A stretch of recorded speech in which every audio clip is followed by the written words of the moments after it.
আসছে নতুন সিরিয়াল দেবী বরণ, আপনাদের আজকে জানাবো বিস্তারিত।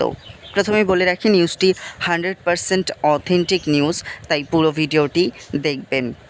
সান বাংলায় আসতে চলেছে ক্রেজি আইডিয়াস প্রোডাকশনের নতুন সিরিয়াল দেবী বরণ।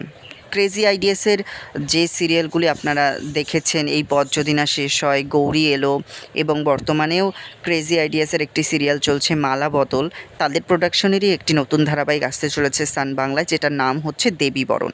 আর এই ধারাবাহিকের মাধ্যমে আবার কামব্যাক করতে চলেছে ফাগুনের মোহনা খ্যাত জুটি অ্যানমেরি টম ও সিদ্ধার্থ সেন। তারা দুজন অভিনয় করবেন দেবী বরণ ধারাবাহিকে, এটা কনফার্ম, এবং আমাদের চ্যানেল থেকে আর্টিস্টের সাথে যোগাযোগও করা হয়েছিল, এটি কনফার্ম। তো আসছে নতুন ধারাবাহিক দেবী বরণ। দেবী বরণে ফাগুনের মোহনা জুটিকে আবার দেখতে পেয়ে আপনাদের কেমন লাগছে জানিয়ে দিন কমেন্ট বক্সে। ভিডিওটি ভালো লাগলে লাইক, কমেন্ট, শেয়ার, এবং আমার চ্যানেলে নতুন হলে অবশ্যই করে সাবস্ক্রাইব করে ফেলবেন চ্যানেলটি। ধন্যবাদ।